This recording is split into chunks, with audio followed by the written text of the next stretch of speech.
Welcome back with another lesson plan. और आज का जो लेसन प्लान है वो आपको थंबनेल से पता चल ही गया होगा। आज का लेसन प्लान स्टार्ट करने से पहले अगर आप मेरे चैनल पे पहली बार आए हैं तो पुराने लेसन प्लान्स फॉर्मेट्स आप प्लेलिस्ट में देख सकते हैं। अगर आपको हर वीडियो का डायरेक्ट लिंक और फ्री पीडीएफ चाहिए तो आप मेरे टेलीग्राम चैनल को जरूर ज्वाइन करें। साथ ही डेली अपडेट्स और शॉर्ट्स के लिए आप मुझे इंस्टाग्राम पे भी फॉलो कर सकते हैं। अगर आपको कोई भी डाउट हो या नए टॉपिक पे लेसन प्लान चाहिए तो यूट्यूब, टेलीग्राम या इंस्टाग्राम कहीं भी आप कमेंट करके पूछ सकते हैं। मैं सभी क्वारीज का जवाब देने की पूरी कोशिश करूंगी। तो चलिए शुरू करते हैं आज का लेसन प्लान। आज का लेसन प्लान है हमारा कोशिका। इसको आप सेल सिर्फ सेल भी स्टार्ट कर सकते हैं, cell and the types of the cell, या फिर आप cell discovery and the types of cell, मतलब आप इसका जो टॉपिक है वो कैसे भी इसका प्रकरण लिख सकते हैं। इसके बाद अगर हम बात करते हैं इसमें जो हमारी जनरल ऑब्जेक्टिव्स हैं, ऊपर का जो भी है आप उसको अपने अकॉर्डिंग फिल कर सकते हैं। डेट हो गया, क्लास हो गया, सब्जेक्ट हो गया, सब सब्जेक्ट हो गया, आपका पीरियड हो गया और टाइम ड्यूरेशन।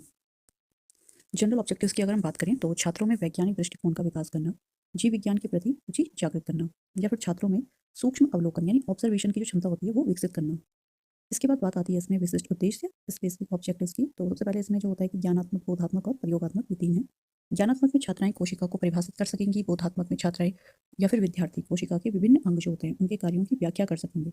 और अगर एप्लीकेशन वाले की बात करें तो जो विद्यार्थी हैं पादप और जंतु कोशिका के बीच अंतर को स्पष्ट कर सकेंगे। अब यहाँ पे टीएलएम जो शिक्षण सहायक सामग्री है वहाँ पे आप चौक ले सकते हैं, डस्टर ले सकते हैं। और लपेट फलक का मतलब यहाँ पे ये है कि जैसे एक सेल का स्ट्रक्चर होता है उस टाइप में जैसे आप एक ब्रिक लिख सकते हैं। ठीक है, और इसमें अगर हम चाहें तो जो सेल होती हैं उसका हम एक चार्ट ले सकते हैं, क्योंकि अभी इसमें जो होता है कि prokaryotic, eukaryotic cell, plant cell, animal cell, इस टाइप के इसमें क्या होता है टॉपिक्स आते हैं। तो उसके बाद अगर आपको इसमें कुछ प्रैक्टिकल्स करवाना है तो आप प्याज की इसमें झिल्ली भी ले सकते हैं, या फिर आप प्याज की झिल्ली का चित्र बना सकते हैं। तो इसमें प्रीवियस नॉलेज हो जाएगा कि जो विद्यार्थी हैं वो जानते हैं कि निर्जीव वस्तुएं जो होती है ईंट या फिर छोटे छोटे कणों से बनी होती है। या फिर पूर्व ज्ञान ये भी लिया जा सकता है कि जो विद्यार्थी होते हैं सजीव और निर्जीव के बीच सामान्य अंतर जानते हैं। इंट्रोडक्टरी क्वेश्चंस की अगर हम यहाँ पे बात करें तो पहला हम पूछ सकते हैं कि किसी मकान की सबसे छोटी इकाई क्या होती है। इसके लिए जब हम अपनी क्लास में जा रहे हैं तो क्लास में भी हम क्या कर सकते हैं कि दीवार की तरफ इशारा करते हुए वो पूछ सकते हैं बच्चों से। तो फिर बच्चे इसमें बोलेंगे ईंट। ब्रिक से क्या होता है कि बनी होती है। फिर हम उससे पूछ सकते हैं कि जब बहुत सारी ईंटें मिलकर बनती हैं तो वो क्या बनाती हैं। तो इसमें बच्चे जो है फिर दीवार की तरफ देखते हुए बोलेंगे कि एक दीवार, फिर एक दीवार जो होती है वो पूरा एक मकान बना देती है, या फिर एक दीवारें जो होती है पूरा कमरा बना देती हैं। तो फिर हम उनसे पूछेंगे कि इसी प्रकार हमारे शरीर की सबसे छोटी संरचनात्मक इकाई क्या है। तो यहाँ पे बच्चों को अगर आता है तो वो बोल देंगे कि सेल यानी कोशिका से मिलकर बना है। कई बार अगर नहीं आ रहा है तो यहीं से हम अपना टॉपिक शुरू कर सकते हैं। चौथा हम उनसे पूछ सकते हैं कि कोशिका की खोज किसने की और इसके अंदर क्या क्या होता है। तो वो कहेंगे कि रॉबर्ट हुक ने 1665 में क्या की थी, इसकी खोज की थी। और इसके अंदर क्या क्या होता है तो कई बार वो बता भी सकते हैं कि कई बार नहीं बताते। तो यहाँ पे से हमारा जो है लेसन प्लान स्टार्ट हो जाएगा। जो उद्देश्य कथन यहाँ पे होता है कि विद्यार्थियों आज हम कोशिका की खोज और प्रकार के विषय में अध्ययन करेंगे। इसके बाद यहाँ पे है हमारा प्रस्तुतिकरण। प्रस्तुतिकरण में जो टेबल बनती है वो मैंने आपको पहले भी समझाई भी है। अगर आप फिर भी जो है कि यूट्यूब वीडियोस में डिटेल में उसको देख सकते हैं, या फिर इंस्टाग्राम में भी आप उसको इमेज फॉर्म में देख सकते हैं। तो यहाँ पे सबसे पहले जो है कि जो टीचिंग पॉइंट्स हैं इस लेसन प्लान में मैंने बहुत सारे टीचिंग पॉइंट्स किए हैं। आप चाहे तो उनको 2 लेसन प्लान में ब्रेक कर सकते हैं, क्योंकि जब हम माइक्रो टीचिंग के लिए जाते हैं तो उस समय इंपॉर्टेंट होता है कि हम एज़ इट इज़ जैसे हमारा लेसन प्लान है वैसे ही हम क्या करें, प्रेज़ेंट करें।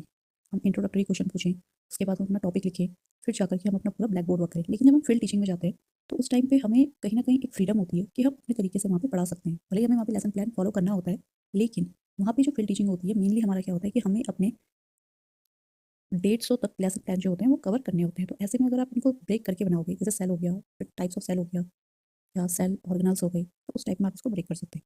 तो इसमें सबसे पहला जो टीचिंग पॉइंट है वो हो सकता है कोशिका की खोज। यहाँ पे हम विकासात्मक प्रश्न पूछ रहे हैं। हमारे शरीर की सबसे छोटी इकाई क्या है? विद्यार्थी बोलेंगे कोशिका। यहाँ पे शिक्षण विधि हो रही है प्रश्नोत्तर और व्याख्यान। मूल्यांकन मैंने आपको पहले ही बताया है कि जब पूरा का पूरा लेक्चर जो होता है कंप्लीट हो जाता है, उसके बाद हम यहाँ पे मूल्यांकन प्रश्न जो होते हैं वो यहाँ पे लिखते हैं, जो इवैल्यूएशन हमने किया है। उसके बाद है कोशिका की खोज सर्वप्रथम किसने की थी? तो कई बार बच्चे बता देंगे, कई बार नहीं बताते हैं। अगर उन्होंने ये भी बता दिया कि रॉबर्ट हुक ने की है, तो लेकिन उसके बाद हमें उनको एक्सप्लेन करना है। सबसे पहले हम उनको बोलेंगे कि कोशिका की खोज सर्वप्रथम रॉबर्ट हुक ने 1665 में की थी, और ये उन्होंने स्वयं के बनाए हुए एक साधारण से सूक्ष्मदर्शी से कॉर्क, मतलब जो पेड़ की छाल होती है उसके टुकड़े में की थी। और वो टुकड़ों में जब उन्होंने की तो वो उनको मधुमक्खी के छत्ते जैसे छोटी छोटी कोठरियाँ होती हैं उनकी जैसे लगी। फिर उन्होंने इनको नाम दिया सेल। मतलब उन्होंने जो खोज की वो किसमें देखा, ऑब्जर्वेशन जो किया उन्होंने वो किया एक कॉर्क में, और उस कॉर्क को अंदर जो उनको स्ट्रक्चर दिखा वो उनको कहीं ना कहीं क्या दिखा, जो मधुमक्खी का छत्ता होता है उससे रिलेटेड लगा। यहाँ पे विद्यार्थियों ने क्रिया हो जाएगी कि विद्यार्थी ध्यानपूर्वक सुनेंगे। अब यहाँ पे दूसरा टीचिंग पॉइंट है कोशिका का अर्थ और परिभाषा। यहाँ पे हम क्वेश्चन पूछ सकते हैं, जिस प्रकार एक घर कई ईंटों से मिलकर बना होता है, उसी प्रकार सजीवों का शरीर किससे बना होता है? तो विद्यार्थी यहाँ पे बोलेंगे कोशिकाओं से। अब यहाँ पे शिक्षण विधि क्या हो रही है हमारी? प्रदर्शन विधि। आप जो ब्रिक है वो भी शो कर सकते हैं, लकड़ी का जो गुटका है फलक जो यहाँ पे टीएलएम में दिया गया था वो भी शो कर सकते हैं, और यहाँ पर आप चार्ट जो भी है डिमॉन्स्ट्रेशन के लिए आप यहाँ पे शो कर सकते हैं।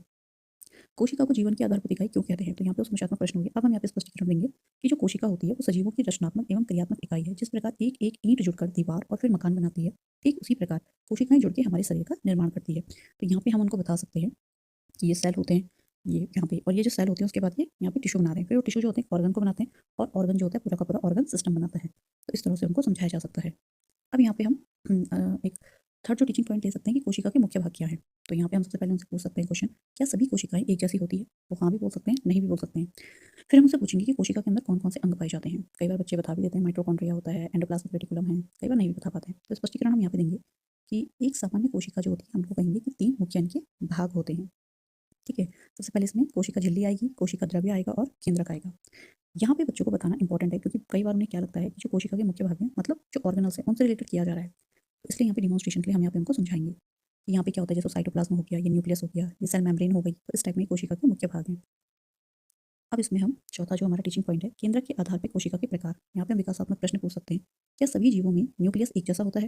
वो कहेंगे नहीं। फिर हम उनसे पूछ सकते हैं प्रोकैरियोटिक और यूकैरियोटिक कोशिका में क्या डिफरेंस होता है? तो स्पष्टीकरण में हम कहेंगे केंद्रक की संरचना के आधार पर कोशिकाएं जो होती हैं 2 प्रकार की होती हैं। प्रोकैरियोटिक, इनमें केंद्रक अविकसित होता है, जैसे बैक्टीरिया हो गए। यूकैरियोटिक, इनमें पूर्ण विकसित केंद्रक और झिल्ली युक्त अंग पाए जाते हैं, जैसे मनुष्य हो गए, मतलब पौधे ये हो गए। यहाँ पे इनका डिमॉन्स्ट्रेशन हो रहा है, ये प्रोकैरियोटिक और यूकैरियोटिक का डायग्राम उनको दिखाया जा सकता है, जिससे वो क्लियर हो पाएगा।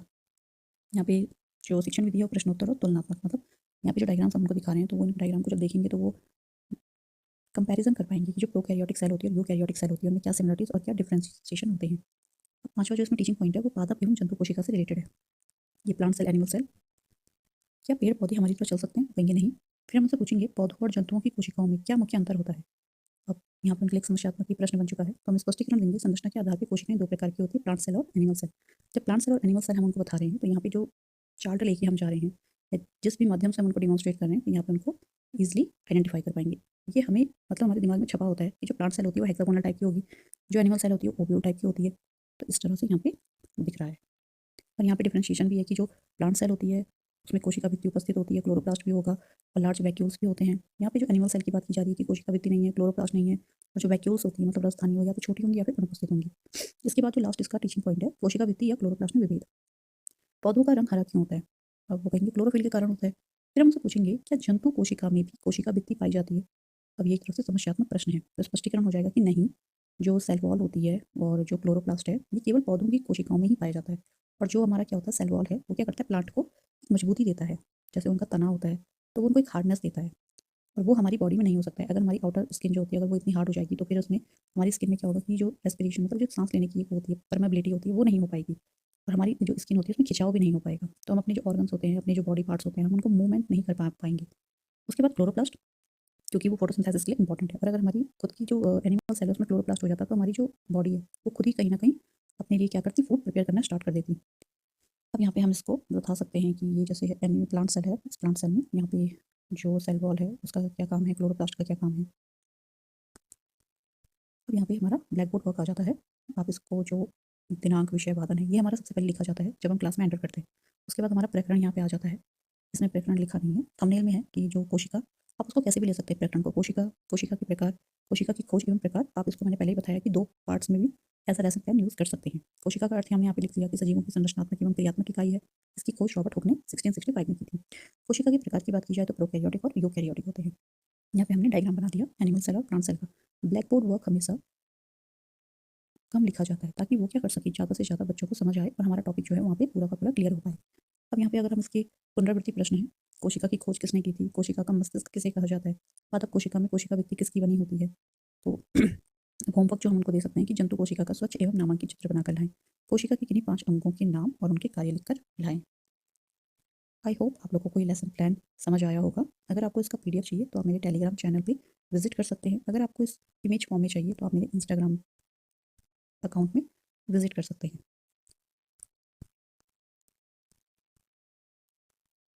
मिलते हैं अगली वीडियो में एक नए लेसन प्लान के साथ। तब तक के लिए bye bye and take care.